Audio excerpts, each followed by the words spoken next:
Happy Wednesday, everyone, and welcome to the Sisters interview. My name is Ashaxi. I am a member of the Order of the Laurel from Montier, and this is my real life sister, Sir Rifkin, Knight, Pelican, and Lion of Montier. And tonight, our guest is Sir Mari, who currently resides in Lockrock, originally from the Kingdom of the West. She is a Duchess and a member of the Order of the Laurel and the Pelican and the Chivalry. Welcome, Sir Mari. So usually we start these out asking you about how you found the SCA and what made you fall in love with the SCA. Well, my origin story starts in 1983. I had previous to actually seeing the SCA in person, I had found an article in Smithsonian that had James Greyhelm in it, but it had outlined a battle or war. And I remember seeing that and taking that to my mom and going, oh my God, this is amazing. I still have that Smithsonian. I look for it. But then I was at a little Renaissance fair in Grants Pass, Oregon with my sister and my best friend, and it was mostly a medieval themed craft fair. So they had not overly Renaissance-y, but they were giving a good effort. But they had invited the local SCA, which was in Ashland, which was 30-45 minutes away, to come and do a display. So they had a pavilion up, and they had a bunch of fighters, and we were completely entranced. We were in love instantly with the SCA. And we had been going off to visit my friend's grandma after the event. We drew up all of our costumes, and we drew up this device that was black with a big silver dragon on it, and his tail went into an infinity sign that held a sword, and we were going to put it on this dress and that dress and these banners. And after that, we calmed down a little bit after we realized neither of us could draw a dragon.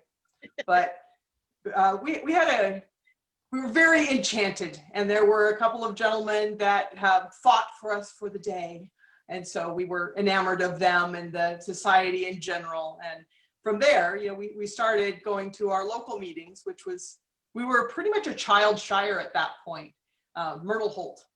And we had very few people that were over the age of 18, and a whole bunch of us that were teenagers. And I think you could best say that we were recreating the SCA. We certainly weren't recreating history, but it was good fun. And we went from there. And eventually, and when I went to college, I moved to the West Kingdom, and I was in Silver Desert. So that's how I got my start. And what were you the most interested in when you first started?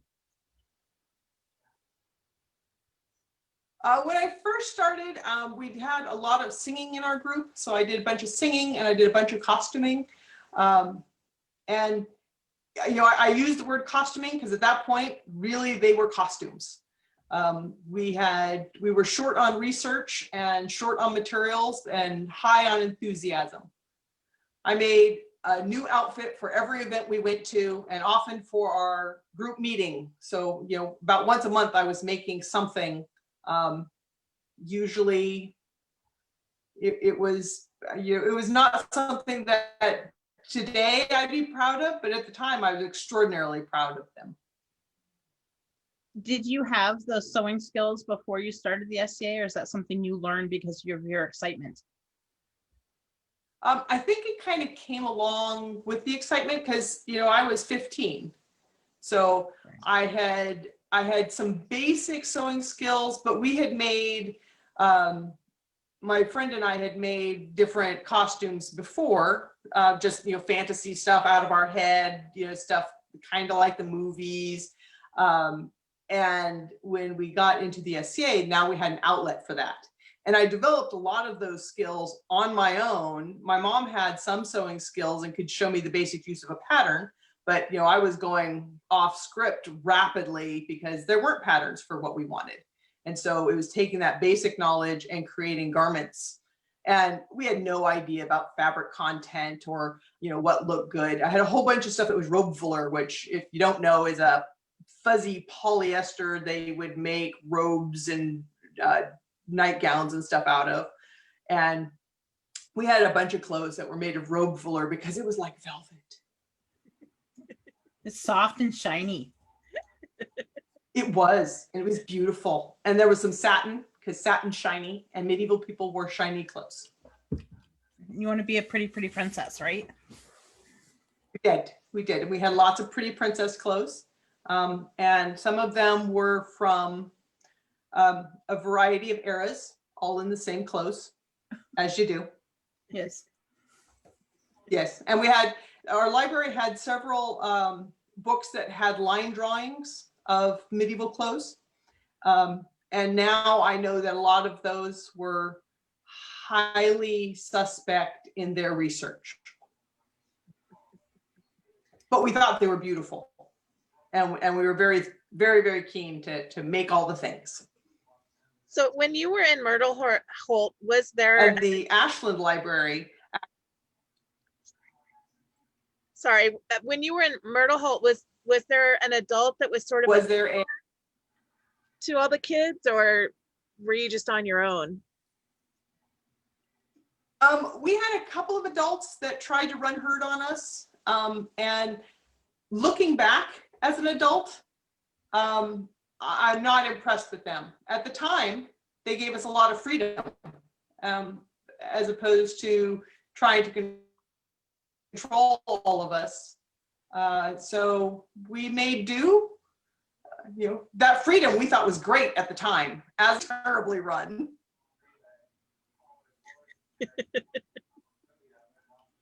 Yeah, it's horrifying when you become a parent and you realize how much freedom you had at the age your kids are. Anyway, that's an aside. So when you went to college, what area did you start playing in?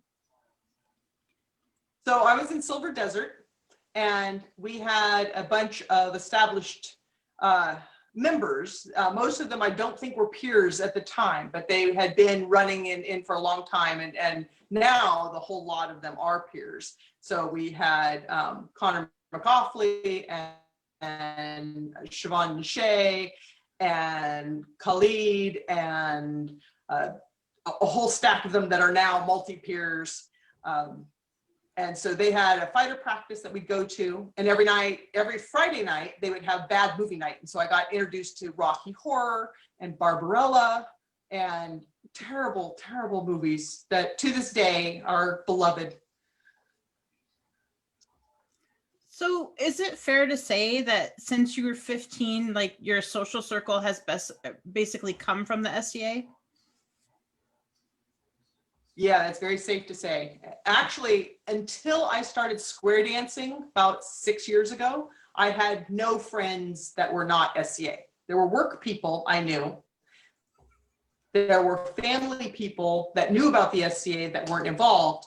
But when people would post on their friends list, for those of you who aren't in the SCA, this is blah, blah, blah. I would write, for those of you who aren't in the SCA, oh, never mind, you all are. Nice. That's nice. Very cool. So what were you, was there a time where you became focused on a period or an art form, like something that really drove your passion? When I started, like I said, it was all over the board. Right. And when I met Rolf the Relentless, who is my first king, he was doing Vikings and Rus and being a Rus mercenary with the Byzantine Empire. And I went, Byzantine's good. And so I started researching the Byzantine stuff. And the thing I liked about it was that it could be super fancy or very plain. There was, you could have it be, I could wear something that was sleeveless, or I could wear something that was multi-layered. So I could up it for cold weather and down it for hot weather. And the technical skill was all in the decoration. But the downside was, at that point, we didn't have a lot of information. So we had Mary Houston and we had Norris, and we had a lot of line drawings done by people that hadn't really seen stuff. When the Iron Curtain dropped, when the Berlin Wall, I should say, when the Berlin Wall dropped, we suddenly got an influx of a huge amount of information from the East. And that there was a lot of things that we had held as good and true that we soon learned were not as good and true as we thought. Interesting. So And then go ahead. When did you start lock off fighting? lag on our time.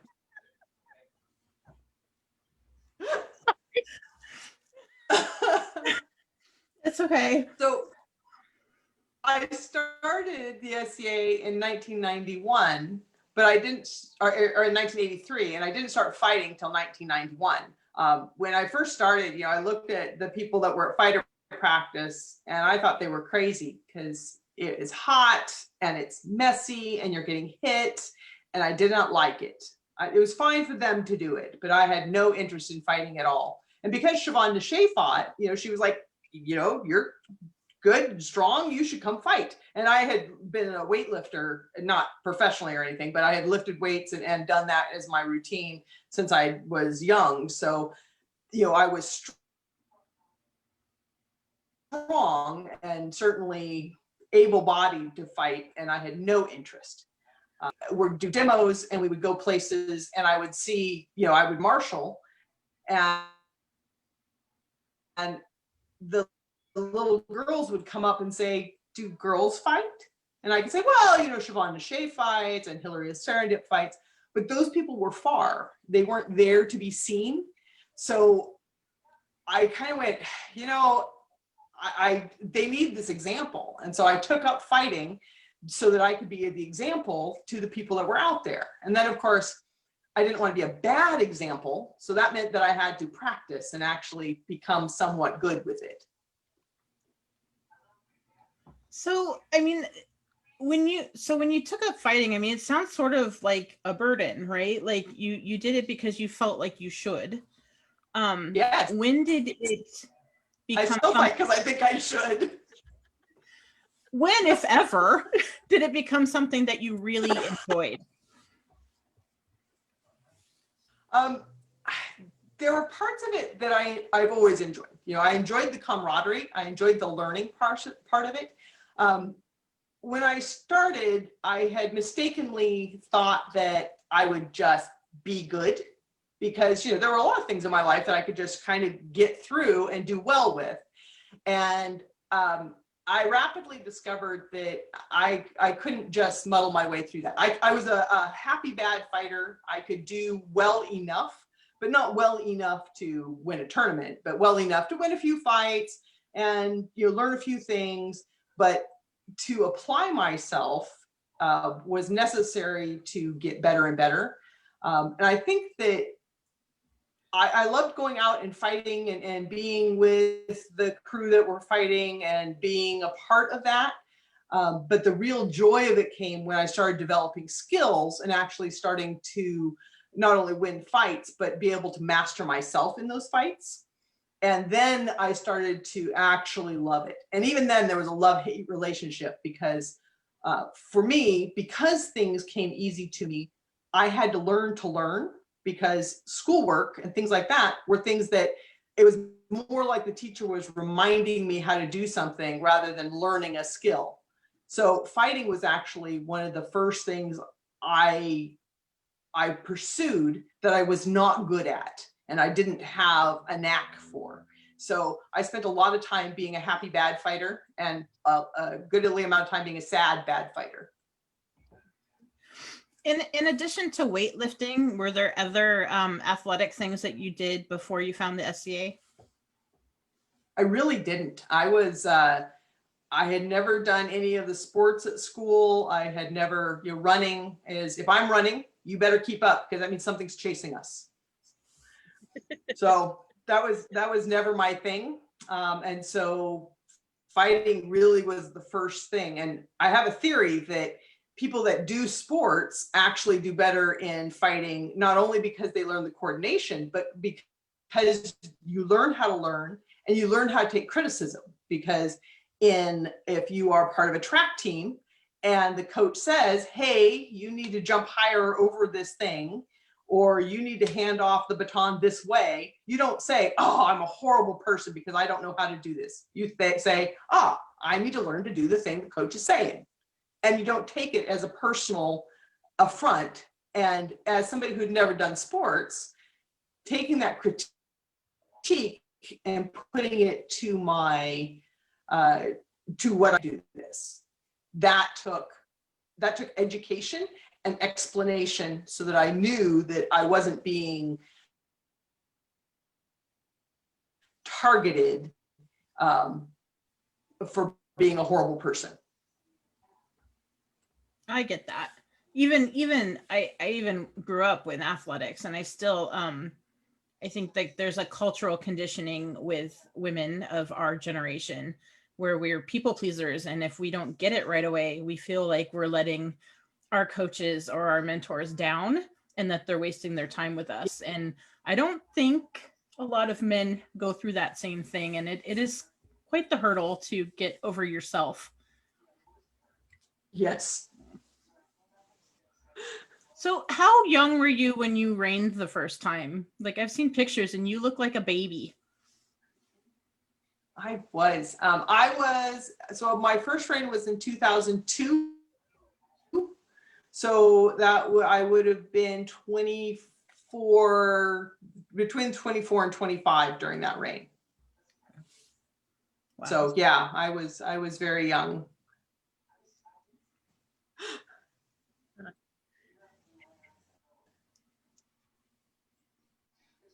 And how old were you the last time you reigned? Well, I reigned in 2012 as princess. That was the one I won by my own hand.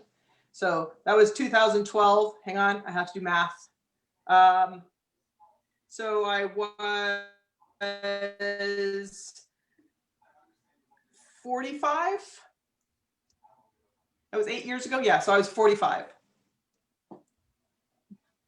How was it different for you going from a younger reigning person to having more experience under your belt? Your sister says 92, not 2002.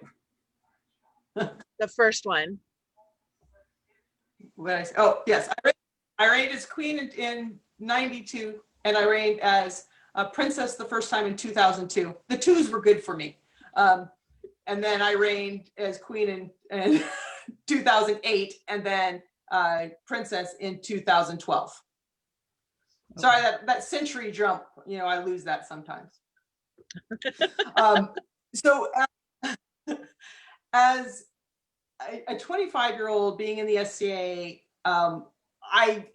you always think you have experience because I'd been in for 10 years at that point, but I had it more kind of on the fringe group and just kind of playing. And then suddenly as queen, trying to put all of that in perspective. And there's a bunch of underlying politics that I had no clue about, none. And I felt like there was a lot of things that we kind of muddled through. And even though Rolf was a duke, what you rapidly discover when you are the new queen for a duke is that the old queen did all the work. Shout out to Letitia. A lot of things that Rolf didn't advise me on, and he may have known it, but he didn't know I didn't know it. And so there were things that you have to figure out. We stood there at our crown tournament waiting on the sidelines for things to start. And finally someone came up to us and says, Your Majesty, this starts at your pleasure. You need to actually start the tournament. And we were like, oh, well, make that happen then. That would have been good to know. I love that. That's I great. had no idea. Make it go.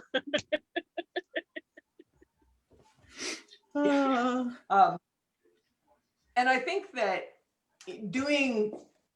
I would advise in the places that have principalities, if you have a chance to be principality, to reign in the principality first, I think you gain a lot of education from that, and a lot of information about how your principality and your kingdom works when you still have somebody above you to kick it upstairs if things go sideways.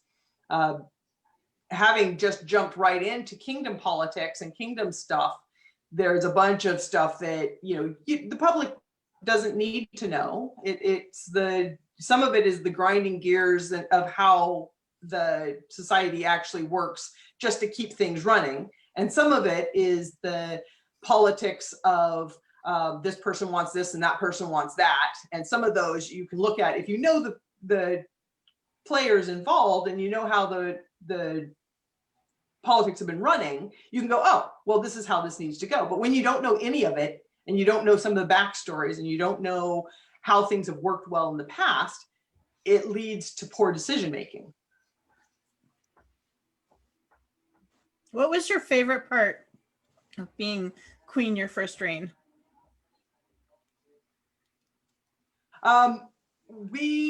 The award part, giving awards, of course, is always wonderful and excellent. But we had the opportunity to go to Lockdock. Unfortunately, we were going to Lockdock because there was a bunch of political storm around archery, because they had banned the arrows that Lockdock and everybody had been using in favor of using the golf tube arrows. And the heavies in the mainland wanted to get rid of their mesh that we used to all wear on our helmets, and they wanted to get rid of mesh. And Lockdock's like, no, we like our archery. We like our archery the way it is. And that's when I got to discover that we are speaking English. We are not speaking the same language. And so there were a lot of things that, they're like, well, just use golf tubes. Golf tubes here are out of cardboard. They're not out of plastic. Well, at that time. So when we were telling them to use golf tube arrows, they're like, you want us to use a cardboard tube and shoot at each other. And in the West, we had maybe on a field of 50 people, you might have 4 archers. In Lockdock, if you had a field of 50 people, you had 25 to 30 archers. So by coming to Lockdock, we got to learn a lot of the multicultural aspects of that, and where we had been very short-sighted as people who hadn't traveled outside our kingdom much. And so that was very educational. And I can directly link the fact that I live here now to the fact that I had come over as queen and fell in love with the people and the place and everything that goes on here. It was like that was quite the eye-opener. And that was my first time out of the country, and to learn how other people lived that were similar but not the same. Did you meet Rowan on that trip? I did meet Rowan. And I met our prince and princess of Lockdock at the time, are now very dear friends of mine. They also live in Adelaide. And so it was very nice to be able to, when I came back, many years later and still found them all playing, it was very nice to have that touchstone of people that I had met, when I had been over as queen. Although you have to be careful, because there's things you do in your youth and those stories follow you sometimes. I'll win. Yeah, I'm really glad I didn't start playing in the SCA until my late 20s. I'm just glad there wasn't Facebook. Yeah. Yes. Yes. I'm very glad that there wasn't like YouTube while I was in college. It's very good. Right. Right. We don't want to see any of those All of our videos. My sister's laughing because she knows exactly what I'm talking about. Anyway, yeah. So for those people that don't know, Mari, her last reign was her own reign, Princess by Right of Arms, and somebody wants to know, how was being Princess Consort and Princess Regent different? So the silly aspect is that, so Brock was my prince. I made him prince. But Brock has been my companion for years and years and years. And when I was queen in 2008, he was one of my retainers. And when we went to Gulf Wars, you don't have very many retainers from the West go with you. So he was there and he stuck to me like a wet t-shirt. I mean, if I went to a party, he was right there, right? And Havek's like, yeah, I'll attend her. And he's like, you don't attend, you wander off. And Havek's like, that's like attending, sure. But Brock was very good attendant and he was right there. And I said, you know, if we ever reign, you are not going to be able to go to the bathroom by yourself. I will make sure you have attendance for everything. And he laughed. So when I won, that was the thing, is that he had 2 people assigned to him at all times. And he could not move without having somebody follow him around. And if it came down to it, you know, they would say, oh, your Highness, I need to follow you. And I would say, oh, no, I won. I'm going by myself. Go follow Brock. And so that was one of the differences. The other difference was that there is a certain deference, I think, is paid to the person that won the tournament. Brock and I shared everything. There was part of the way that I learned works well in time management for reigning, though, is to have one person in charge of the awards, one person maybe in charge of something else, but to have one person in charge of all the awards, because there's a bookkeeping process that has to go with it. And if you don't live together and you're trying to maintain that bookkeeping, what happens is people fall through the cracks. So Brock was willing to take that on, and I had done it for 3 reigns. I was happy to pass it on. So he would keep track of who we had given awards to, who we need to give awards to, what those people had done, what we needed to progress through. And so having him, and he is very technical minded and very precise in the things he does. And so those things make him happy. And I was happy to hand it to him, because even though I like that aspect also, I knew that it was best if one of us did it instead of trying to cross that task between the 2 of us and then lose people, which happens even in the best of times. Cool.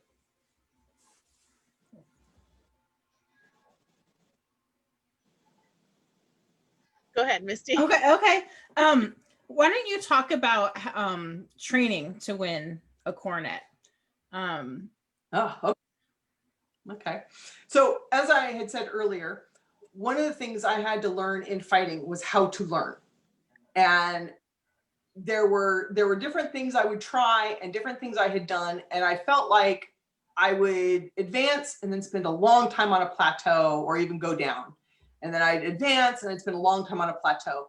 And I was blessed with the fact that I had so many fighters in my life. I had Havek, who was my knight, and my partners were all fighters. And so our time spent together was spent driving to fighter practice, fighting, driving home from fighter practice, talking about fighting the whole time.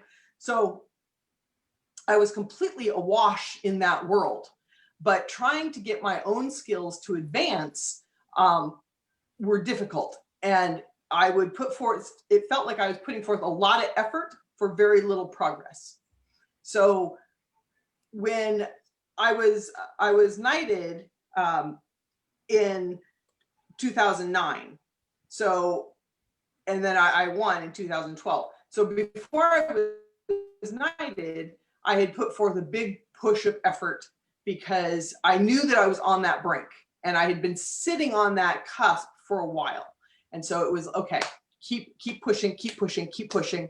And I was fortunate in that we had a school and it allowed us to fight. And my partner at the time was very good at analyzing fighting and taking it apart and reteaching it. So I would show him something and he would take it and break it down and then be able to teach it in ways that I never even thought of and would teach me. And so that worked out really well for my advancement. So that part of it kind of got me more into how I needed to learn. And the thing that would hold me back though was somewhere in my head, I wasn't able to make the jumps and I would have stage fright when I was out fighting, and little things that were just terribly annoying. So when I was in a tournament, I would have tourney choke, and then I would go out and fight in roses, which in the West Kingdom is fought in the later rounds of the crown tournament. Those people who've been knocked out go and they do a casual tournament where they fight, and the loser then takes a rose to the winner's lady or consort. And so in roses, I would do very well. But in tournament, when I felt like it counted, I had to figure out why that stress of the tournament was being detrimental to my fighting and how to flip that. And you introduced me to the mental workout, gold medal mental workout for sports. And at that point in time, I was, pretty much, if you told me stand on your head in the corner and chew bubble gum for an hour every day, I would have gone, okay, fine, I'll do it. Because there've been a lot of I'd done a lot of the mental exercises. I'd done a lot of those things, and they just had not clicked me over. And so I started doing that gold medal mental workout that you had suggested. And I was pretty religious about it. I was good with it, and I could feel that it had merit. And after I was knighted, and you and I met in 2010, right after I was knighted. It's when Havek and I came up to you, right? I don't know if it was like right after you were knighted in 2009 or 2010. I can't remember. Yeah. Anyway, it was very shortly after I was knighted. Right. Yeah. And so the Coronet tournament after I was knighted, I went to finals. And so that told me I was on the right track. And then when I actually I decided that in 2012 that I was going to go for that tournament. And by then, Brock had been my consort since 1995. 1995, yes, 1995. Sorry, century jump. And so, he had slogged through a lot of mental stuff with me. And at first when I started fighting for him, he was very much just like, oh, yay, go fight, have a good time. Because he didn't expect me to win. He told me he did. Of course I have faith in you because he's good like that. But, if there was a difference with me going to finals suddenly and him going, we could win. It's like, yes, that's the plan. Thanks for your faith. So in part, it was preparing him for it. But when I decided that I was going for it, I looked at how athletes train, because in general, the SCA doesn't. And I had a lot of natural talent around me. I had Havek, I had Hansa, I had Alden, I had folks that went out and were knighted in a year and a half, 2 years, 3 years. And now all had the title of Duke. So I was like, okay, I need to figure this out. So for that tournament, I actually set a 6-month schedule ahead of the tournament. And I decided where I was going, what practices we were hitting, what we were doing, what I was focusing on. And it modified slightly, but I knew 6 months out, I needed to work as hard as I could. I mean, not to the point of injury, but to the point of exhaustion. And so I did more weightlifting, we did more cardio, we did fighting, every fighter practice we could get to, push. Because if I was exhausted and couldn't fight the next day, that's okay. I don't have to fight the next day. And about 6 weeks out, I then modified diet and I modified sleep schedule, and I modified how we were training, and using the mental workout, I was able to, I had gone through enough of the phases of that then that it was fairly well honed. So I was using the mental workout, and I pretty much let everybody know that this is my schedule. There's no room for anything else. And that was a very difficult decision, because being both a Laurel and a Pelican meant that I have a lot of duties and a lot of stuff that I do. And to actually take that time and say, this is my training, we're all in or we're not in. And to have everybody that was involved, I had Helga, my squire, involved. I had my partner involved.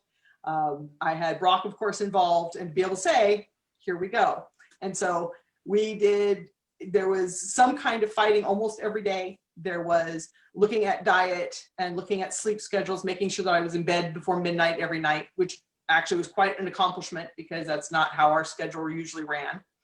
And then 2 weeks before, going, okay, the 2 weeks before continuing the training and honing in on any little problem areas, watching tons of video. And then the week before, just doing it very light, making sure we were okay, making sure that mindset was staying in, working a lot on that. And then for the tournament, we actually slept off site so that I could make sure that I got good sleep. I had a shower in the morning. We got up and went to carbs the night before so that I could have light protein during the day. And one of the things we've done for years is for nutrition during the fighting, because otherwise I'll get to third or fourth round and completely flag out, was we do peanut butter and jelly, and we cut it into quarters. And Anya, my apprentice, she was in charge of making sure I was fed, because Brock could do it, but that way, it was just her job. She took care of me, made sure I was watered and fed. Helga's job was to make sure that everybody stayed away and to keep everyone at bay so I could stay focused. And there was a part in my mind that thought, this is really overkill, because if I could fight, if I was any good, I wouldn't need to do any of this stuff. And I had to accept the fact that, well, then you suck and you just have to do this stuff. If you're going to win, you need to do all the things. There could be no excuses. It can't be because you didn't sleep. It can't be because you hadn't eaten. It can't be because you didn't practice. The only excuse that day for me losing was someone else was better. So, that was the process with it. And then during that day, during the fighting, trying to keep focused enough without having the adrenaline push me over the edge. And I was having the little mental commentary in the back of my head was like, well, this is the way to insanity. All right, good thing this is only for one day. And there was a point that they had called a hold and they need to reset all the fields, and they had already taken us onto the fields.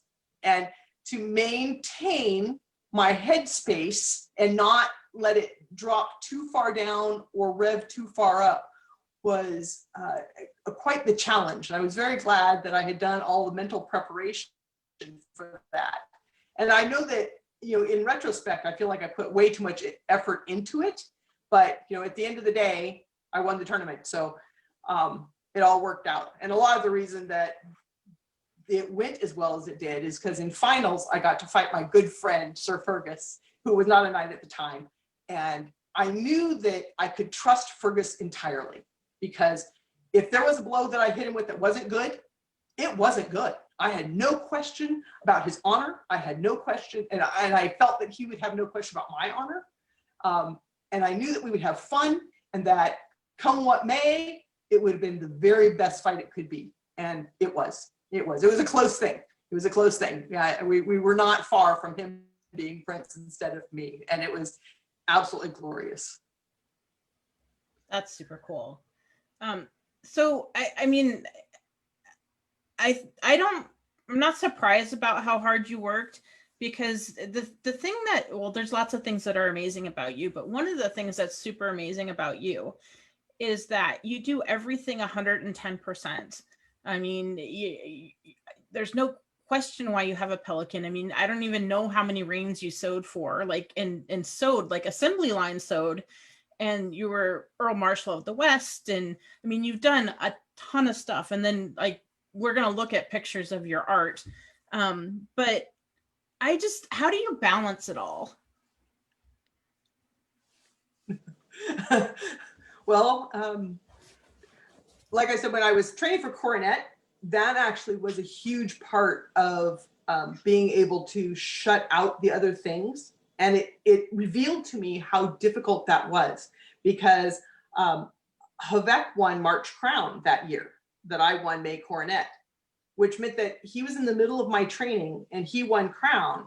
And I was like, I can't sew for you, boss. I had done his reins since he did his first one before I knew him. But after that, I sewed for his reins. I made all of their wardrobes with assistance. That's something that I need to say, is that the majority of the things I have sewn are actually me and my compatriots sewing. It's Haven hands making light work. Neva and I did so much stuff together. I was the engineer, but I had construction assistants.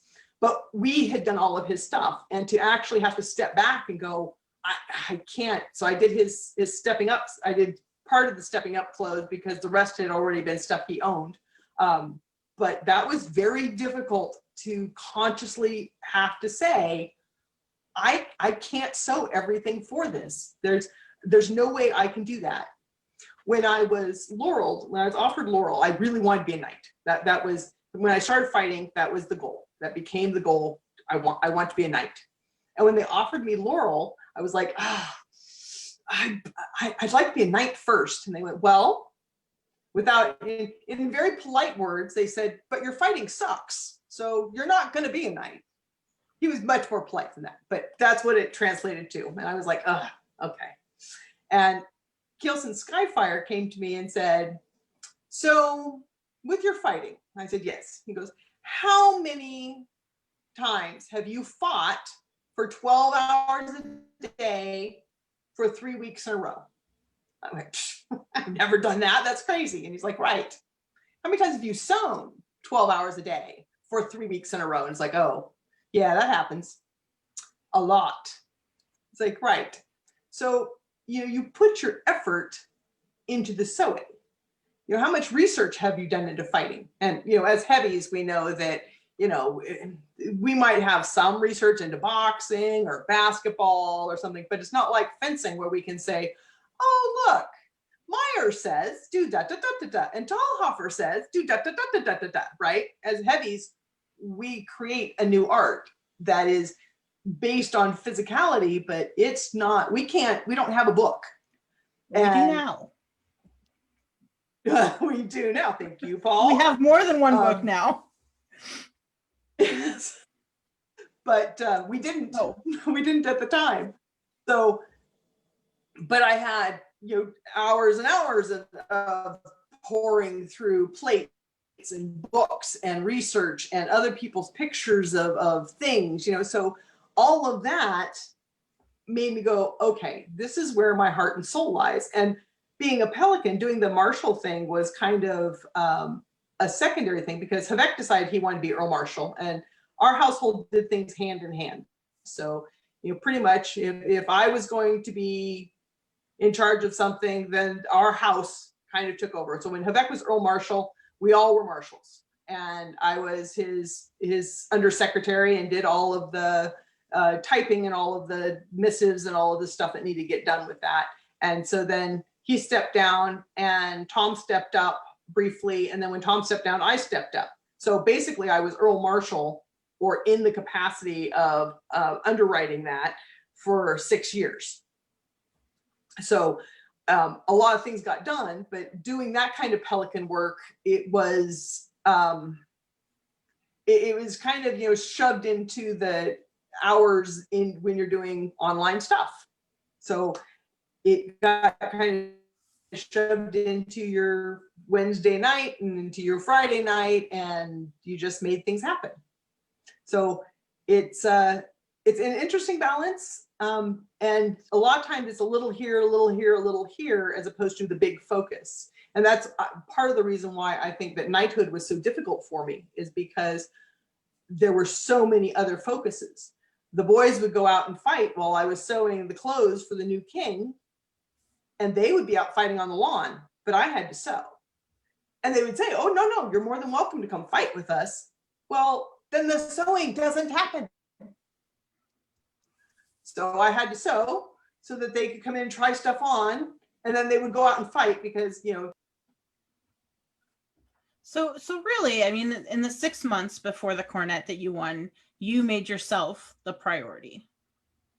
And yeah, and fighting the priority. Yep. I love when you tell the story about Keelson saying that to you, because it's so true.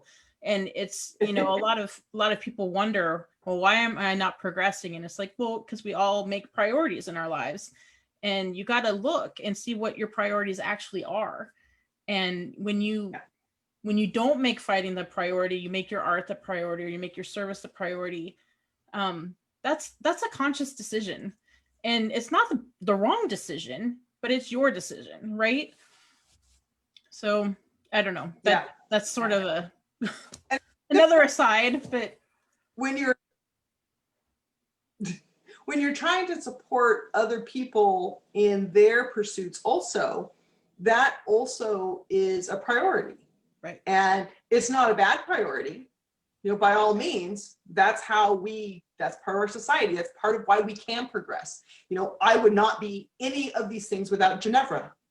You know, Ginevra is my best friend and my wife, and has been with me for 25 years. And you'll see her in a lot of these pictures because she reigned with Quebec.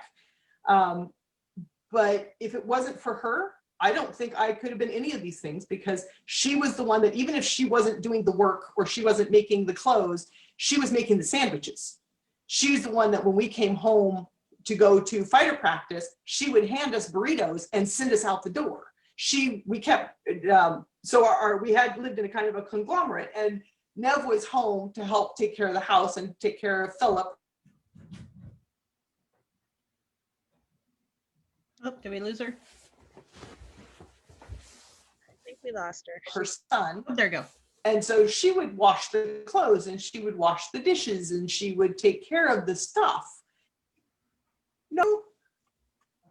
Am I back? You're back. Yes. Yay. Okay. So Ginevra would take care of all of the day-to-day living things and allow us to go be the best medieval people we could be. And even at events, if she wasn't queen, she would, you know, feeding us is her love. And so she would make the food while we were all on the field. She would show up with the little wagon while we were on the war field and feed our entire crew.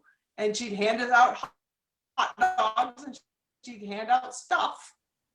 So we are our thing. So really, you know, having a wife is very important to being a multi-peer. That's what I'm missing. I'm missing my wife. You need a wife. I need a wife. I recommend one for everyone. Do we want to look at the pictures now? Yeah? Okay. I will share the screen. Sure. Let me find the one. There we go.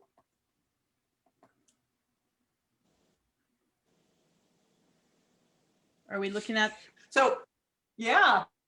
So that was me as queen, and that was on my step down. And so I stepped down in January of 1993.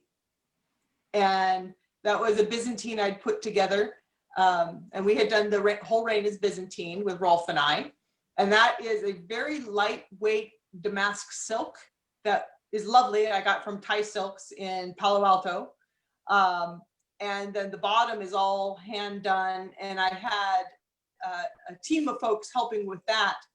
And then it all kind of came together and was the pinnacle of our step down. And Rolf had a matching outfit that looked amazingly similar, except in his size. So the bottom of that is amazing. Is that all couched gold work? It is. Now, it's not, if I were to reproduce it, it would be made completely differently. But that was a gold cord that, had no gold in it whatsoever. It was an artificial one that we then couched down. And I had a couple of different folks that we handed off the bottoms to, and then they couched them down and I couched down some. But the thing I found out the night before, or maybe a week before 12th night, was that when we put that bottom onto the lightweight silk, I suddenly had a bell, because the bottom is very heavy, as you can tell, because it's all pearls and gold work. And the silk did not drape correctly. And I had to completely redraft the skirt of that so that it would hang correctly. Yeah. So cool. So that's my Byzantine for my laureling. And if you zoom in, you can see that this is actually white on white embroidery. And I did that very purposefully because I had read about some king that he was crowned wearing basically a white tunic, and it had had a lot of elaborate work on it. So can you make it big? Yeah, I'm gonna try. Ooh. So Oops. from a distance, I was just wearing a white tunic. And then when you get up close to it, you can see that all the clavi and the tabulon are all embroidered. And that was all embroidered in wools and silks and linens. And it has pearls throughout the clavi. So it was quite a bit of work. I had an English Mastiff at the time, Mehmet. And in order to keep him from getting near it while I was working on it, I actually had a dog cage around me and the frame that I did the embroidery on, so that Mehmet would stay on the outside. Wow. Did he whine? And I'm sure you understand with Nelly. I do. I do. Okay. Oh, come on. I think because I have it big, it won't let me just jump to the next picture. Let me see. There we go. Oh, wow. So that's Rolf and Aurora. So Aurora was Rolf's queen after me, and we've all maintained friendship. And so I had done that Byzantine for them. This is their second reign. I made Rolf's Byzantine, that blue one that you see there. I made that one for him in their first reign, and she has a matching red one. And then for their second reign, she still had some of the blue fabric and some of the trim that we used for the clavis. And so I went ahead and made one for her to match his blue one. And it was an interesting construction because I had his blue one to look at. And even though I had made his blue one only a few years before, we spent quite a bit of time trying to figure out how the hell we made it, because we couldn't remember. So my apprentice Anya did the majority of the beading on this, which is an enormous amount of beading. And then we had set out the tableons and the different strips. I sent out to different people in, I put them all together into little packages, and I'd send them out, and other people would add pearls and add embroidery and add stuff. And then they sent them all back to me, and I assembled them. So, when I say I made these, what I mean is me and my people made this happen. And there's a whole lot of my people that go into all of these projects. It's project management. And Ginevra worked on it. Is I did a lot of project management, and I did a lot of all the final fitting things, but there were a lot of hands on these things. And my Helga and Anya and Ginevra did the majority of stuff on these. And I think that this was still in the era that Breck had come to me by then. And I think that Breck was assisting with this one as well. It's hard to remember all the time frames, but if she didn't work on these, I'm sure she worked on other stuff. So this was, I was having a scroll done for me, and they wanted pictures of me to represent my laureling. And so that's me with scissors, and Rolf being silly because he is, and he was Prince of Sonagua at this time. And that trim is trim that Aurora had found in Poland.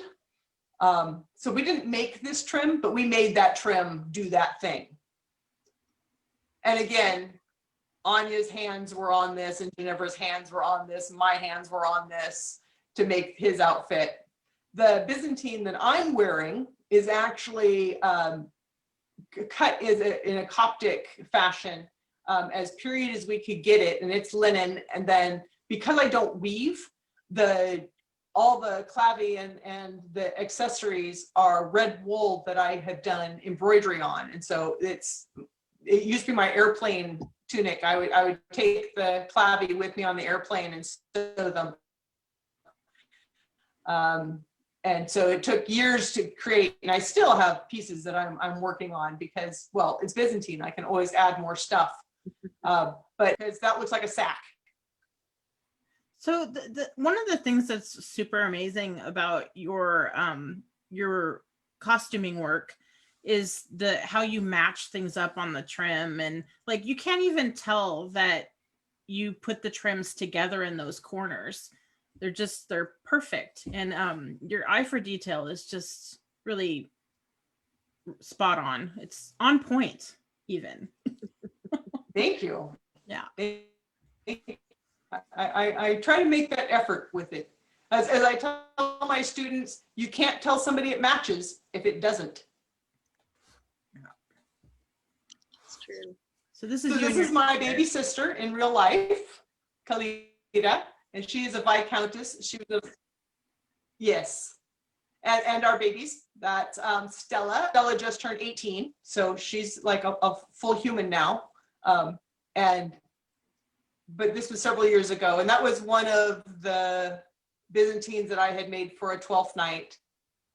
And clearly this was after 2009 because I'm wearing a white belt. Yep. That's how we can tell, huh? Yeah, before white belt and after white belt. No, there's. I love the black and the red and the yellow together. I don't know if that'll actually blow up so that you can see it. Let me see. But yeah. Oh. I'm gone. Oh, there's my girls. Let me see. And there's this hoodie. There we go. Not very well. The resolution's not great. Not very well. Anyway, that is actually off of the Coptic manuals. And so I picked designs out of the actual extant Coptic patterns, because there's Coptic knotwork, which is different than Celtic knotwork. And that sash was made for me by Mistress Angelina de Beaumont for my knitting.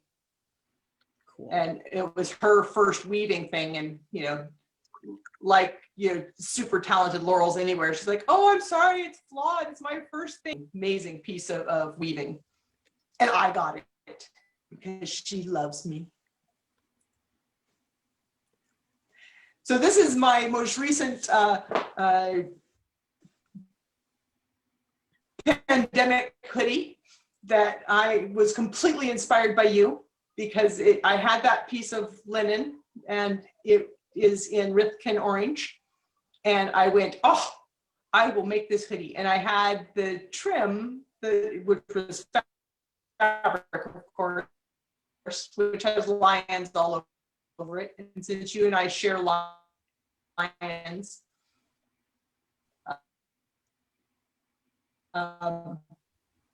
it's completely inspired by you. Yeah, you made this, and then I made this one to match it. You're frozen. Oh, I'm frozen. Well, whatever. Hello. Hoodie to match. So, you inspired me to make my own orange and teal hoodie. Yeah. So, and I love it. Excellent. Yeah. I have All no right. hoodie. Well, we might have to remedy that. Yep. Get with the program. You can borrow the purple and blue one. Sister needs a hoodie. Yeah. Okay. So I did a lot of coat hardies through my time. And these are some of the fanciest ones. So that's my squire, now Sir Helga, and that is my protege, now Mistress Anya. And she did all the work on her flowers and stuff on her dress. Those skirts have over 8 meters of hemlock. They were a ton of fun. I think we have me twirling here in a minute. Wow. There we are.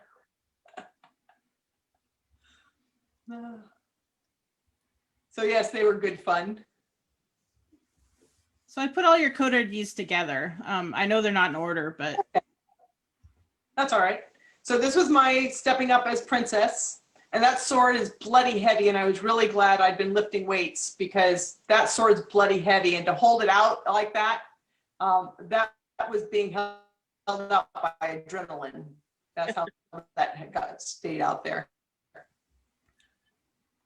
Now this dress is just a very plain black cotehardie with velvet trim, but that cotehardie is the same one that I wore as my underdress when I stepped up as queen, the same one that I wore as when I got my pelican, and symbolically I wore it for this. We had re-dyed it because, well, it had started to be a little tattered, but I wore it for this because that dress had been through the battles with me. that is such a great tip though. Like you re-dye your black stuff when it starts turning washed out. Yes. So Gorgeous. this cloak is one that my household made for the principality, and there are 2 of them, as you'll see. These are the cloaks of state for Sonagua, and these are our winter cloaks. They're wool, and then the feathers are done in 3 layers of wool to give them texture. And Anya and Breck did the majority of the couching on those, but we were all couching for a very long time. And Letitia, again, Rolf's first queen, is an embroidery laurel, and so she came and taught us how to do all the couching and ordered all the threads for us. And so I think the threads are silk that do all the outlining. And there's Thorstag, who stepped up after me as prince, and putting the cloak on him.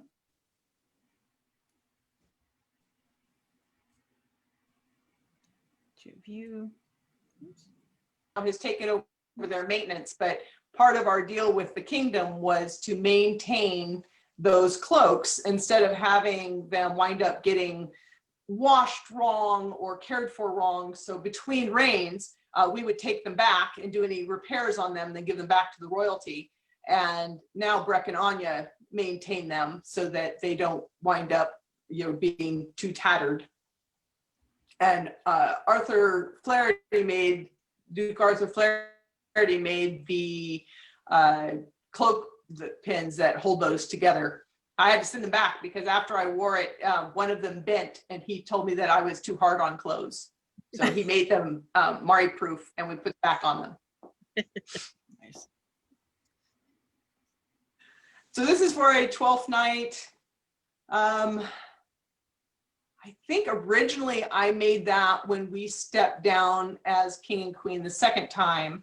And this 12th night was just, I was wearing it again because I could. And it has huge sleeves, and it's a good spinning dress also. I like it when you do the Wonder Woman spins. If I could change into armor that way, I would fight all the time. So this is the same dress that Helga was wearing that then was bequeathed to Ginevra. And so this is Neva. She came out to Australia. This is a year ago that she came out to spend 3 weeks with me out here. So we're hanging out, and that coat, that surcoat that I'm wearing, you'll see that surcoat a lot. It actually isn't the same surcoat. I've rebuilt that surcoat like 4 times, and they get degraded. It starts off as a dress piece, and then it becomes a fighting surcoat, and then one of them actually got cut into barding for the horse, so it matched the rest of my outfit. Nice. Oh, that one's out of order. Sorry. And that's me as Princess. That's all right. And that's Arthur and his lovely lady, Duchess Gabriella. And I made her hood, other than that I love them and I love that picture of them. The reason this is in here is because I had made that hood for her Duchess mantle. Very pretty. I like, are those jade leaves on her coronet? Do you know? They could be. I think they are. He does, again, he's the one that did the medallion, the cloak pins, and he did the coronet that I'm wearing today. But he does coronets, and that's what he got his laurel for. He's another one of the quad peers. So, you know, we're in a race to see who gets to be mod first. And that's my little family. That's Havek and Helga. And I do a lot of sewing for Havek. Or I did at that time. And I think I made everything in that picture. And Havek had been made a pair of the silver mullet, which is like the Lions of Antir, but for the West. And so that's the cloak that we made for him. So yeah, family portrait. He's got his smolder going on there. And you know, that's his standby look. And there's my family again. So that's Sir Helga and Mistress Anya. This is at my knighting before I was knighted. You can tell by the red belt.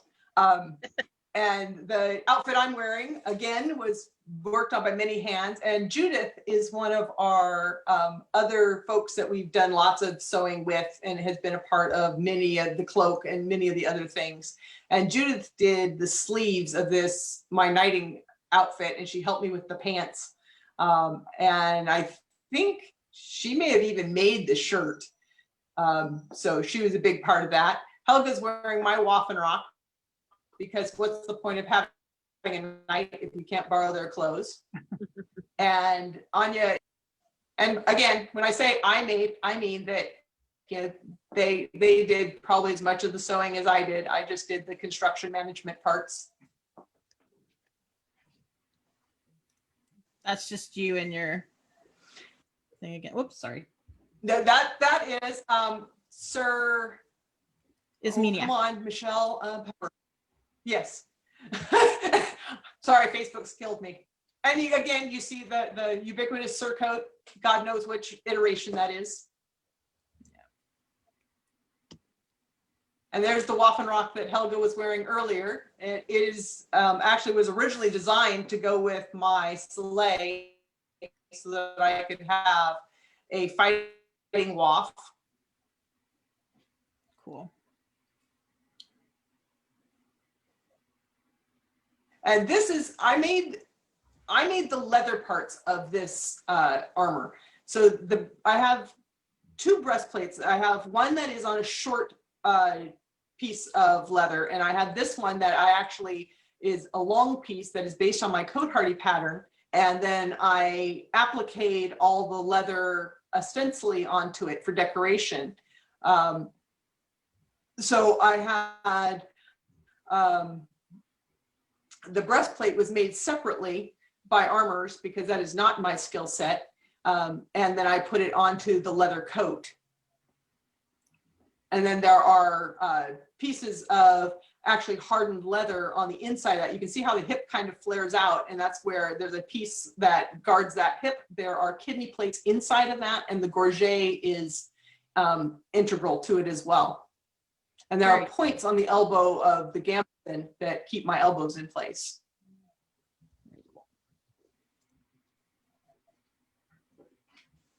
Different view. And again, that same different view, same armor. Okay, so this is Havek, and he's in a gambeson. And this gambeson may look like I just made the same gambeson for 8 different people. And essentially, you're right, because in the West, because it is not humid, it is easy to have wool as your gambeson because it's padded and it absorbs and it acts as a swamp cooler. We discovered, going back to Gulf Wars, why they don't use wool in their gambesons, because as a swamp cooler, it is necessary for the air around you to be drier than you are. And so the wool works fantastic for us. And so I've made versions of this for multiple crowns and multiple other people. This one was like the third one I'd made for Havek, and you see him wear it still all this time. I don't know how he manages to maintain it, other than he doesn't get hit very often. But it has, you can see the leather front, and it has a gorget that's integral to it. And that leather piece down the front, it keeps that part from deteriorating. And it has some chewed up areas in the thigh, but for the most part, you know, he's magic and just doesn't get hit.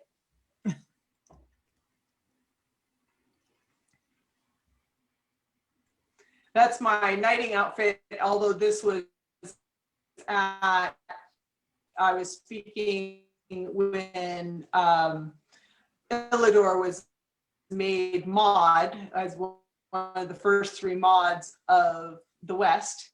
And you can see all the cut work that Judith did. And those are my booty hosen, because they're shorts. Very cute. Thanks. That's what I was going for. And there's Miss Judith. She fought for me in, this might be a Coronet tournament. This is my, I refer to this one as my summer Germans, because it's a wool body, but the sleeves are linen, so they breathe a little bit better. And again, the booty hosen.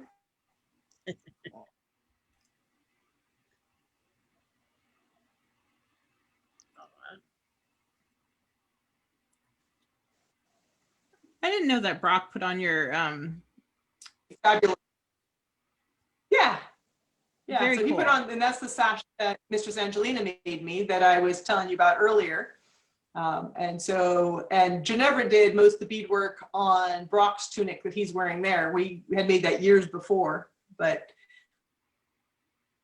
the nice thing about a lot of our clothes is that they wear very well for years and years.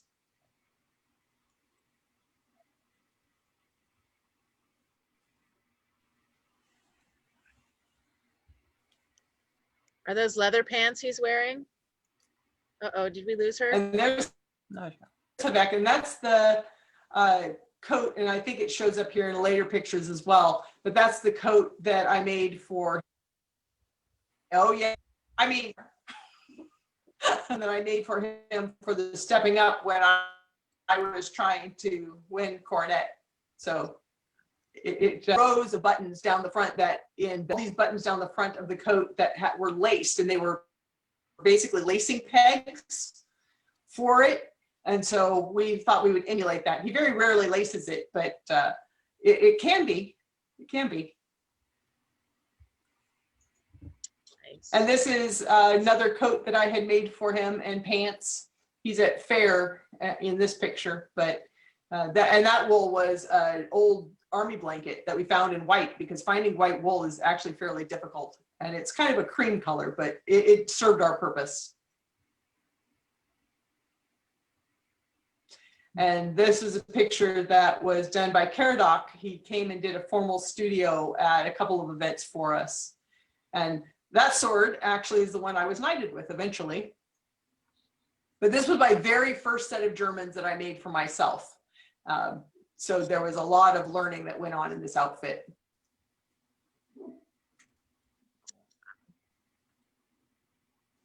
Wow. There's Havek. So this Waffen, this doublet, his Wam, has quite a story, because that was the first one I made for him back when we first started doing Germans, and it was a Waffenrock and had a skirt. Well, we got to 12th night, and that skirt, I had cartridge pleated it, and it stood out like a freaking ballerina, and it was digging into him, because we didn't have time to do a full dress rehearsal before, because we were sewing up, you know, until the day, as you do. I took off, because the doublet was cut the skirt off, and away he went, because he had the red waff you see Helga and I wearing earlier, because what I did is I took that skirt and I made an entire another outfit out of it because there was so much skirt in it. I didn't do the leather sleeves that he's wearing in this picture, but I did the pants and I did his doublet. He's a big man. Very tall. He's 6'6", and he's very tall. Unless he's laying down, then he's long.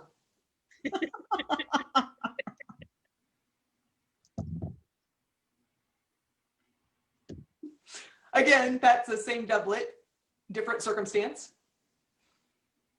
Are those I the same love pants? those sleeves. Those sleeves are shaped like an egg. With no, the other pants have the grid cut work in them. Now, I was very spoiled as a young seamstress having Havek as my primary model because he's a freaking runway model, right? He's doesn't have extra curves that are going to cause difficulties in the outfits. You put something on him and you adjust it and it stays that way all day long. He doesn't fidget, he doesn't fuss.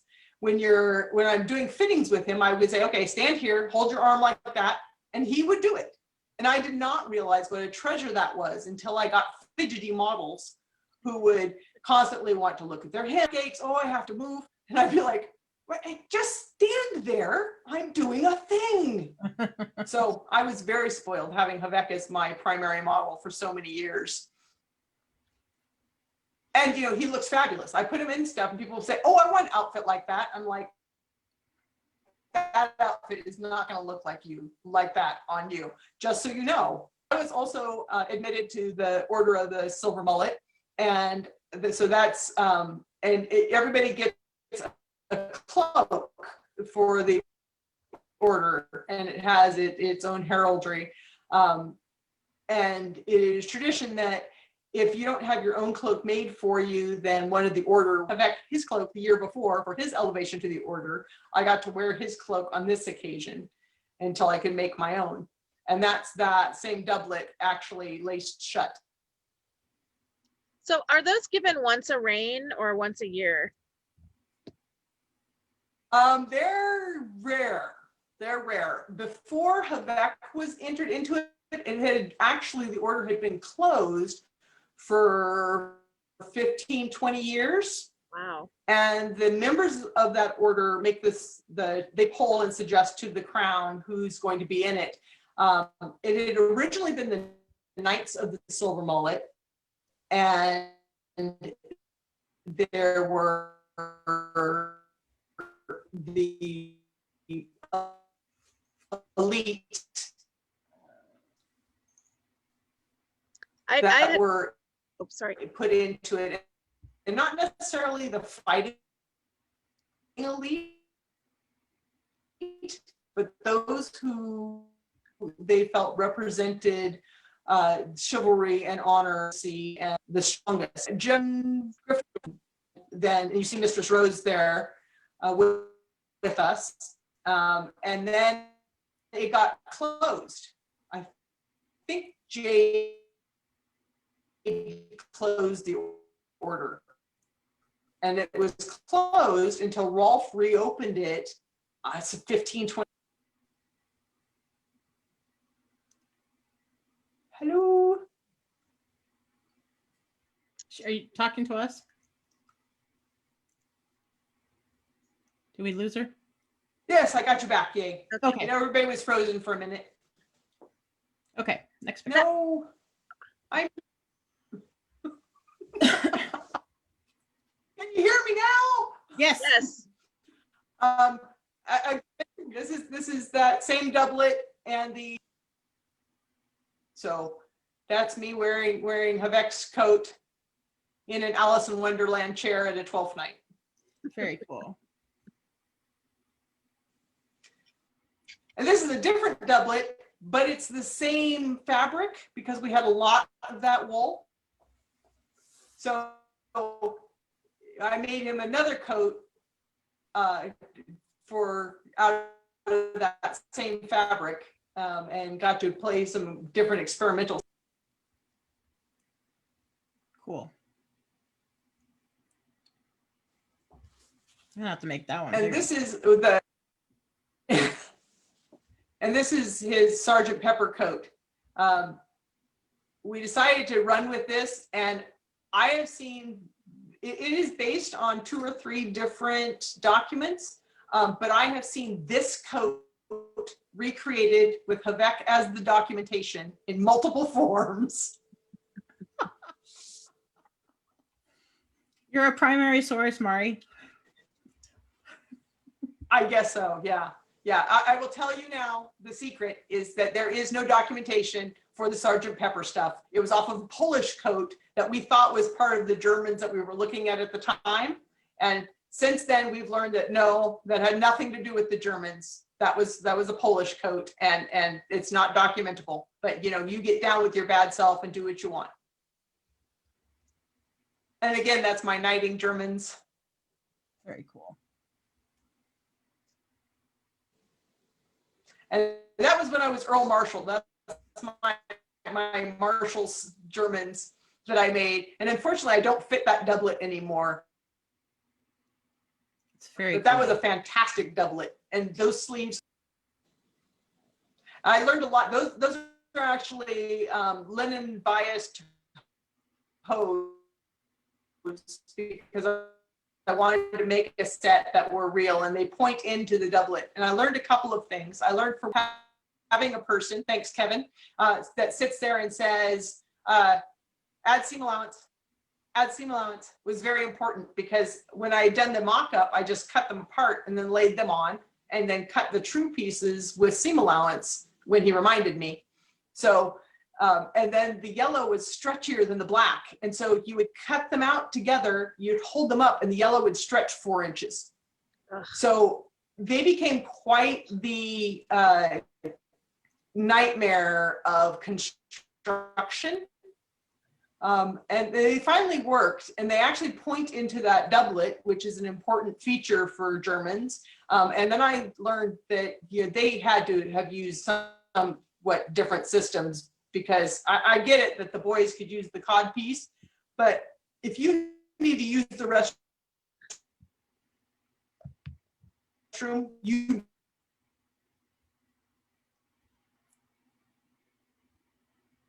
better take a friend. Oh, young Mari.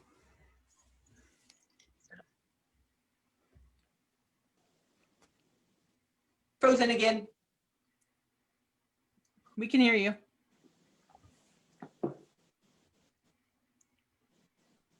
Or maybe not. So this was the first fancy dress I ever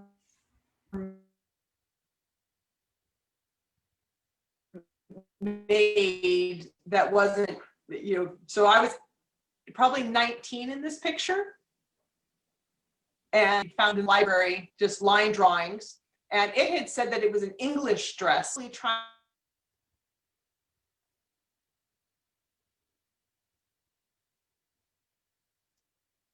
Oh, yeah. Oh.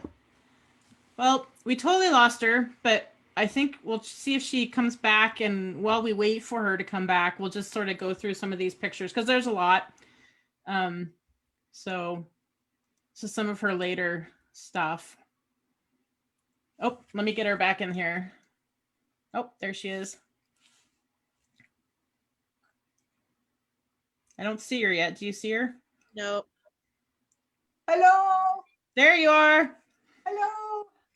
Okay, so I can't see you, but I can hear you. I don't see her. Okay, there. Now I can see you. Okay. All right, there you So are. the, All right. the earlier picture. Yay!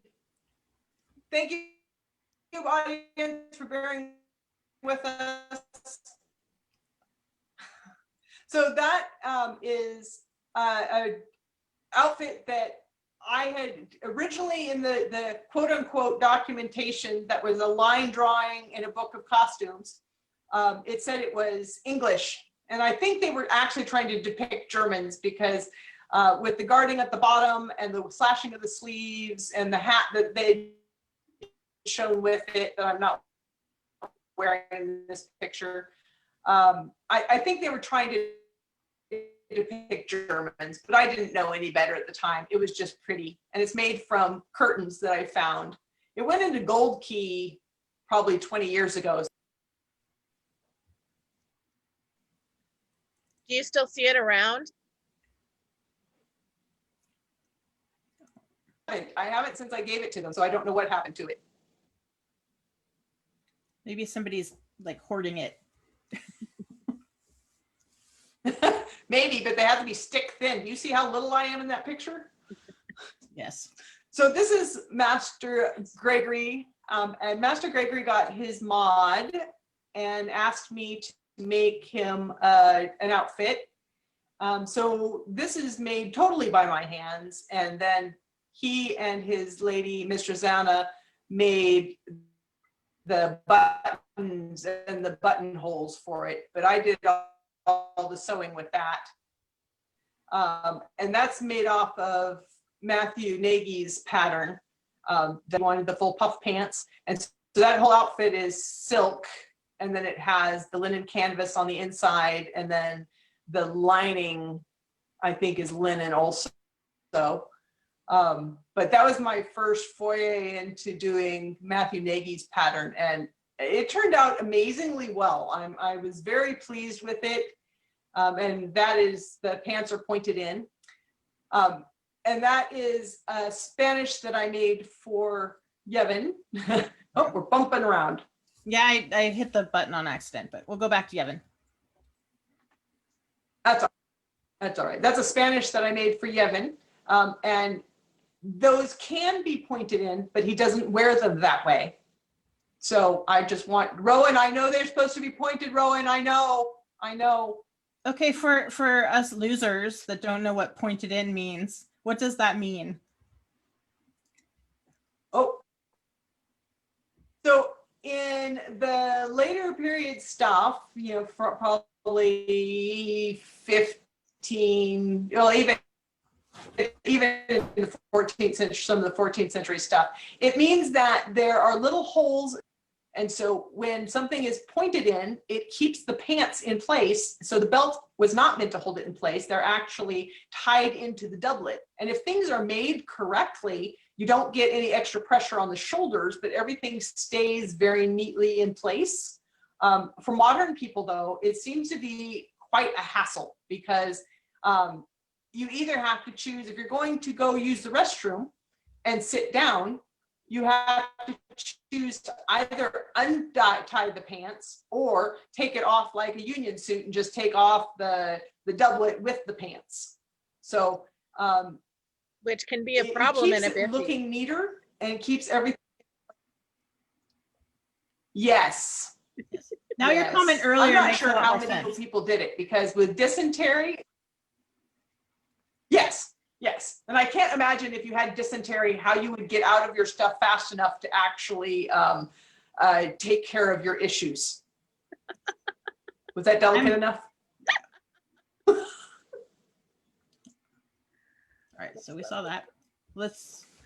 So again, this is after Greg's mod ceremony. Okay, so these are the Italians that Helga and I made.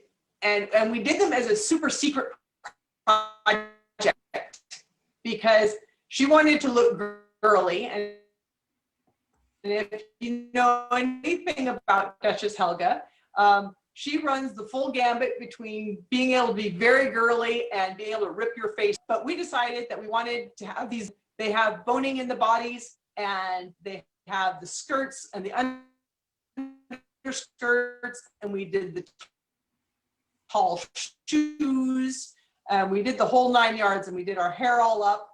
And my sleeve is actually based on a portrait, and I can't remember her name at the moment. And then Helga's, we did modified off of a couple of other of the Venetian sleeves that we had seen. Okay, so if you hadn't said that was Helga, I would have never known. Same. And there's Helga's.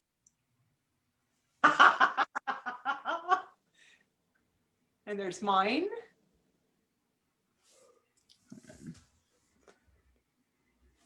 So this is Rolf and Aurora in their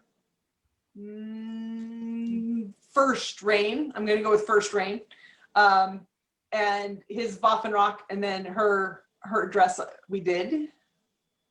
Both of That's a those. And beautiful the dress. beading, I think, was mostly done by, yes. I think the beading was mostly done by Anya and Neva. We may have had other hands involved in that one, but I can't remember.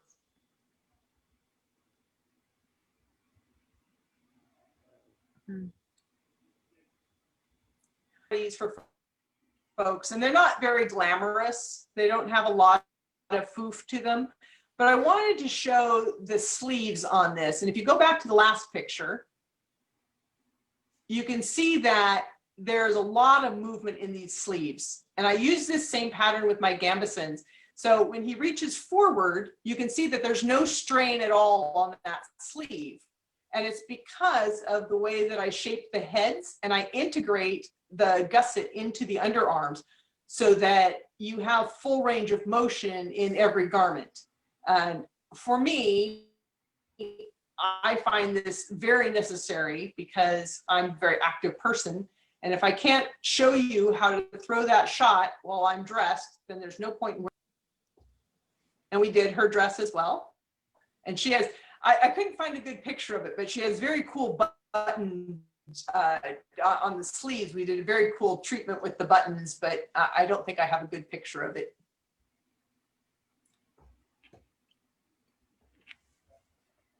And here you can see that there's a little extra material in that sleeve, and that's what gives you that full range of motion. You can almost see her buttons.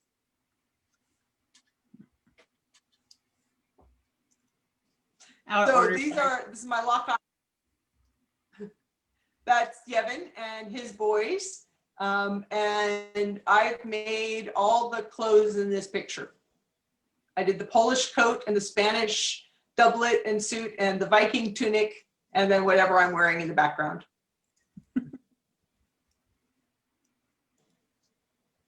And this is one of my pandemic projects. This waff is actually for Arthur, but he doesn't get it until I can come back to America. And so this is the sleeve treatment that I did on that Waffenrock. Very cool. And it will eventually, it's held with pins in this picture because Arthur is actually casting or forming buttons for it. So again, a thing that won't happen until I can come back to America and try it on him and figure out what we're going to do with it.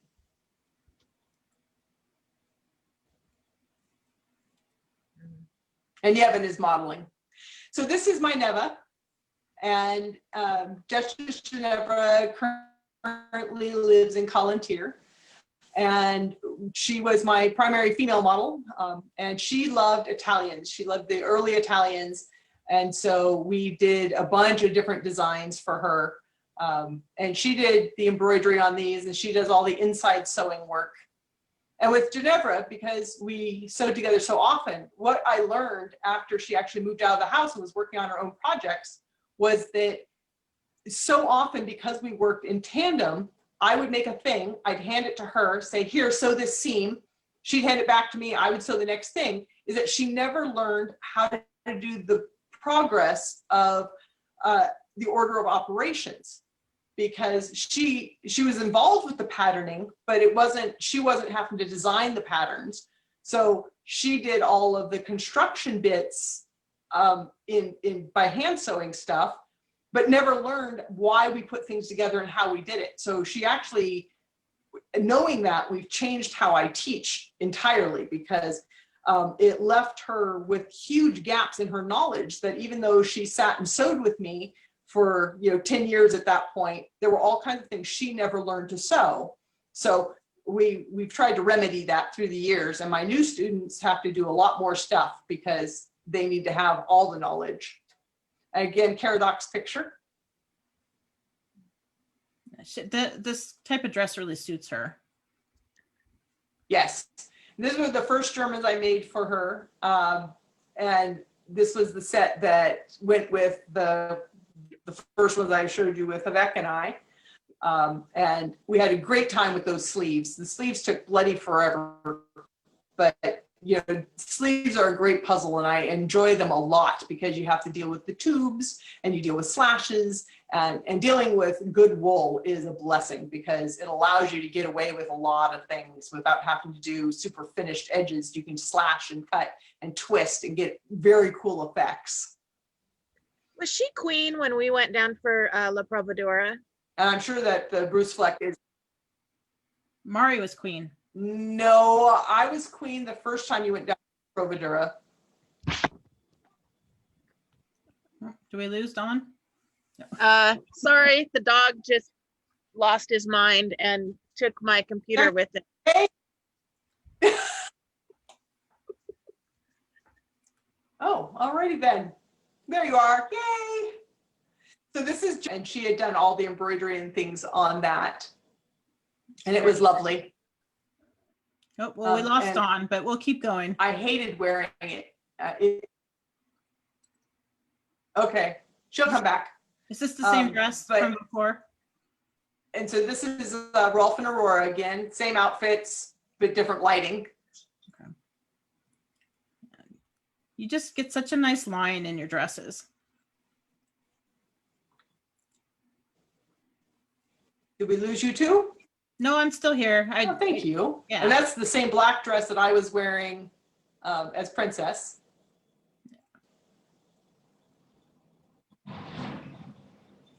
And there's us at 12th night later on in the dress I had made her. And that's Havek's doublet and guller that I stole from him, because what's the point of having a knight if you can't wear his clothes? Yeah. Okay. So in addition to sewing clothes, this is a pouch that I made for my Padawan, who is my newest student. And so I made her a pouch, 14th century pouch, so that she could carry all the things I need her to have to take care of me. And I have another picture of that. There it is. Yeah. Fairly simple, but it's a nice design, and it's one that I copied from, starts with a B, does boots and shoes. Bohemians? I have one of his pouches that I was like, this is a brilliant design. I'm going to make one like that. Yeah, it's nice because it makes for a very roomy pouch, and I like having the two little outer pouches so that you can keep things sorted. It also has a little pocket on the inside so that you can put your fighter card and stuff, and it doesn't fall to the bottom. Very cool. And that's my Rose in the corner because she's mine. Yep. Oh my God. So this picture is on here so that you can see this device. So this is Pliska. Nicolaj? Nicolaj. Wow, that was a far reach.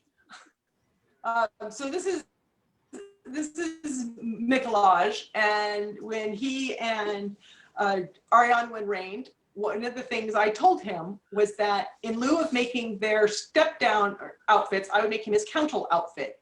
I made this for him, and I told him, this is going to be an art project.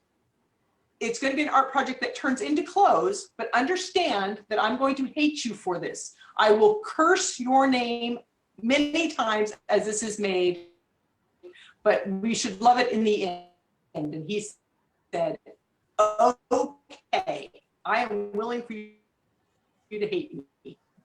So because it's very much Richard V, I went, you know, it has to be done.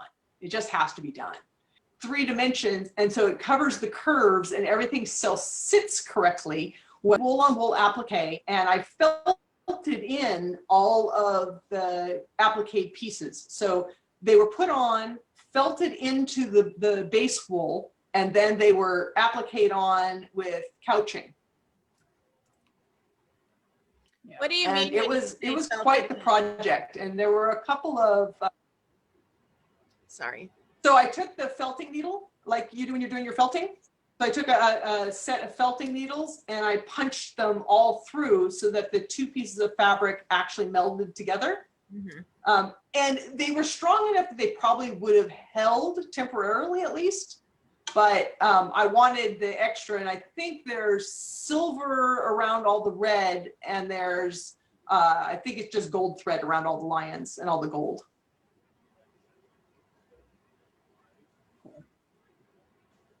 But it was a good project. I enjoyed it a lot. Again, one of the ubiquitous gambesons, he got one of those as well. And because he wanted to wear his crown without anything over the top of it, we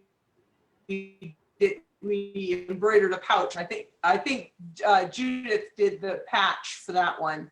And so then we just put the patch in, the West kind of subtly. The dress that Ariane is wearing is another heritage piece. It was made for me as queen with my roses, my Byzantine rose that you see in all the picture stuff. And I wore that outfit as queen. And then I think Helga's worn it as queen and Ariane's worn it as queen. And we just kind of pass it along the family. Ariane is the one that gets to be in possession of it though, because when I left the West, I figured I probably wouldn't be wearing it as queen anytime soon. Regalia for those who step up.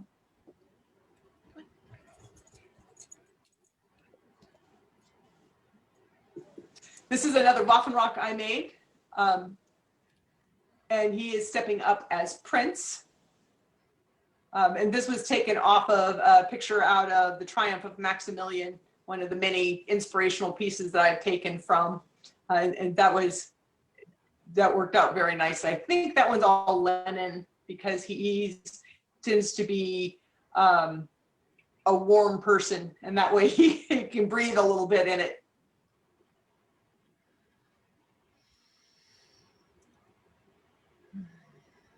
And there's Rebecca Neva again. It's a different, that's the same dress you've seen before, but that's a different doublet for Havek. I think that is the body of that is actually woven leather that is woven together to make that pattern. It's cool.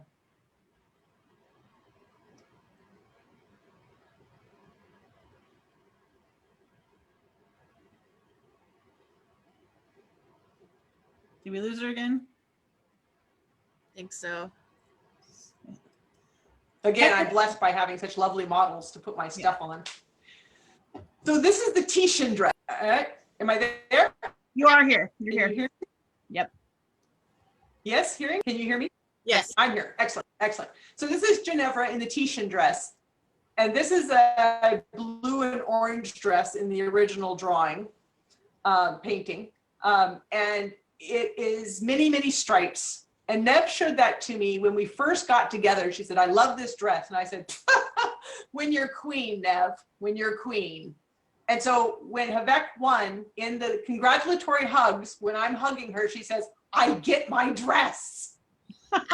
So that dress got created. And it is a mathematical,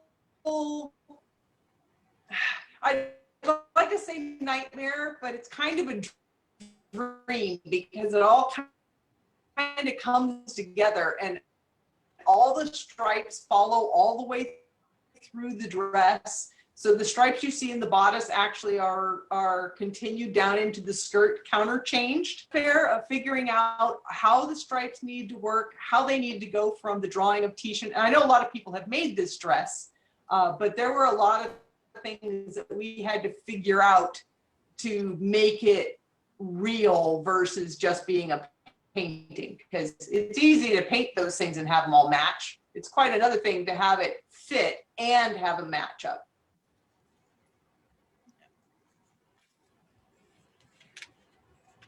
This is Hans and Ebony when they reigned their first reign, and they had agreed that they would do Germans for their step up and Saxons for their step down, because he's German and she's Saxon. So their outfit came out of our shop. And again, the beating has many hands, including Duchess Elena, in a midnight rush of the last 48 hours of no one sleeping, trying to get all the beating done. So that was a bonding experience for all the seamstresses. But it's a fabulous outfit. And he had brought me an old coat made of wolf that had the fur.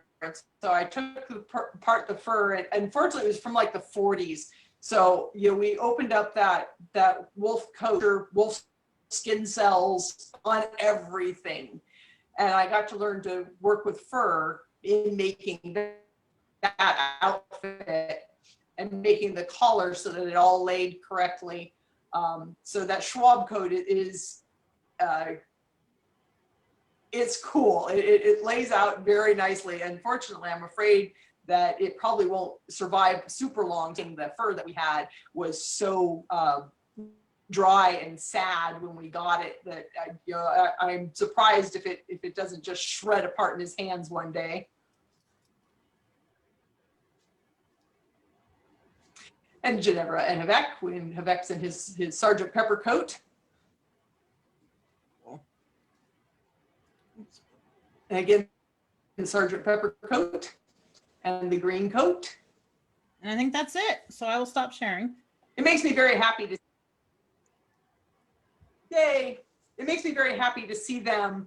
I see pictures of him, you know, of pre-pandemic, but you know, this year in something, and I'm like, I made that.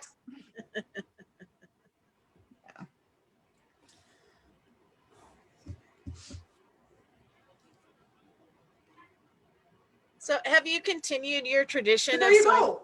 for royals since you moved to Lockock? I've assisted with Felix and Eva when they reigned, because they are local to me, but I really haven't sewn for those who are outside of local. It's hard to sew In long distance. my style of fitting and sewing for people, I sew for movement, especially the closer fitting a garment is, the more I have to sew for movement. And different people move differently. All fighters are mutants. So, you know, to sew for them, I really need them in the house and to be able to, you know, bring their arms up and bring their arms forward and to do what they're going to do so the outfit stays put. That's a super magical talent to be able to do that. I'm still figuring all that out. Well, my ex-apprentice, Mistress Breck, she can sew from measurements. She has that drafting skill and can take your measurements and create an outfit that fits you remarkably well, especially from my point of view, because, you know, and I can't do that. I have no faith in the numbers. I have to put it on you.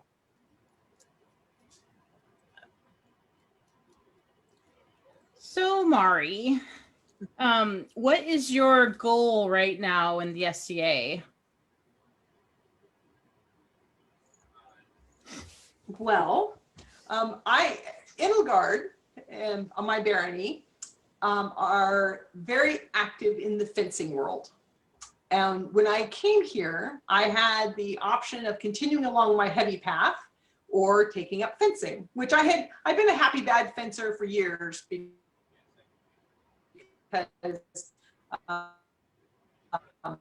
I fence to support my principality and to support my kingdom. And, you know, and being that I was already heavy, I had enough athletic ability that, you know, I could go. When I came here, I decided that since Yevon was big in the fencing back door, that to take fencing seriously was a good goal. And so I have been working on that. And so that's my physical part of it, is to master fencing. And I'm at that awkward stage where I'm no longer a happy bad fencer, but I'm not a good fencer. So I'm at that part that in order to be a good fencer, I have to work really hard. And that's good and bad because I like the work. And having learned how to learn, it makes that part of the journey a little easier. But I also now have, being a knight, I have the knowledge of what is good enough. And I have high expectations of myself. Luckily, I have a lot of amazing teachers here. And so I can pick their brains and make them fight with me and learn from them. So that part's good. We are working more right now. Padawan and I are making her a Negi doublet and suit. And she's doing a lot of that by hand. And I'm having to modify it so that it works well on a curved form because Padawan is very curved. And she's doing a lot of the work. She came to me right before lockdown and said, I really want to make a piece that goes through all the stages so I understand them. And so we've done all the lining and the interlining and the pad stitching and all the bits and pieces. So I'm looking forward to seeing how that turns out. And I love the exploration of it because with Matt Nagy's book and his instructions, there's a lot of tailoring things that I now understand more, because being a self-taught seamstress means that there's a lot of things that I do, but not because they were what was done or what I was taught. I do them because that seemed to work. And so there's a lot of knowledge in what he's doing. And so I've explored a little bit more of the Victorian tailoring and things like that that we have access to and we have knowledge of, so that I can make my clothes more correct. Although I do then run to, these are the things that I'm trying to do super period, and these are the things that I just want you to be in clothes. And I know that my clothes construction is sufficient, that's going to be fine. So I think that those are my two goals right now. And with the pandemic, I've actually put a lot of things onto the back burner because I got tired of being disappointed on not being able to reach those goals because pandemic. So it's easier to say, we're not going. I'm not going to plan to go. I'm not going to make any preparation for that, because when the time comes to go and we actually can, I'll be excited. But I'm tired of being disappointed that I can't. You want to plug your Facebook sewing page? Oh, yes, I have Sewing with Sir Mari. And most of the things on there are fairly simple tips and tricks that result in a garment. I was asked at the beginning of pandemic to do some videos for our barony. So there's things like how to do a puncture-proof fencing hood. There's a hood, how to do just a regular single layer hood. And that video is much more to introduce the sewing machine and introduce some sewing techniques that in the end, it results in a hood. So there's been I had a lot more proliferation of my videos because I had more time. In the last half, since about July, work has decided that they actually need me to do more work. So I have not been able to do as much videos and sewing as I had previously. And I will put a link to that in the comments when we're done. Yeah. Ah, thank you. Thank you. I refuse to pay any of Facebook's publication fees. And I figure that it's for a very select audience anyway. So, I don't care if Sue from Russia gets to see it or not. Right there with you. We don't do any promotion. No. We just spam Kingdom Facebook pages. Just all word of mouth and right. Well, every time I try to share it, they say, do you want to promote this? And I'm like, no, I'm happy for people to see it, but I don't need to promote it. Well, we've been going almost 2 hours. And I feel like we haven't really scratched the surface, Yes. but we have. So is there anything that we haven't talked about that you would like to talk about? Well, you and I have, I'll give them a secret, is that you and I actually have a video that will come out eventually. Yes, Of you and I chatting. Mari and I are doing a Rithk and Mari chat about their fighting voyages. And I just honestly haven't had the time to edit the first video, but it will be a series. Very right? exciting. Did we lose Shocked. it again? I'm shocked. I tell you, you're just sitting around doing nothing. Yeah. Yeah. But I actually was thinking today, I'm like, I got to find out which one it is because I finally have video editing software and I am going to edit that. And it's going to be very cool because Mari and I talk very candidly to each other. And there's a lot of fighting things in that I think, well, they're useful for me. I don't know if they'll be useful for anybody else, but you know, there's some journey stuff in there that I think that you and I share, and in kind of our mind frame with fighting that I really enjoy. And I find that as I'm trying to become better at fencing, especially better at fencing by myself and with Padawan, because I don't have, you know, we just now, Edelgard has just now started having face-to-face trainings again, very cautiously and following all the COVID rules. But at least I can fence with somebody else finally. But she and I have been doing a lot of training, just the two of us, because she's a part of my bubble. But that has allowed us to explore some things because we had time that you may not explore otherwise. And so there's a lot of to the actual fighting that we've been playing with, and I'm pleased with some of the discoveries I'm making doing that. And part of it is having the athleticism from heavy fighting and being able to take that mindset and manipulate it into a new art form. So that's been exciting and good. Yeah. I can't imagine taking up rapier. Like I feel like my plate is so full, but I really admire you for doing it.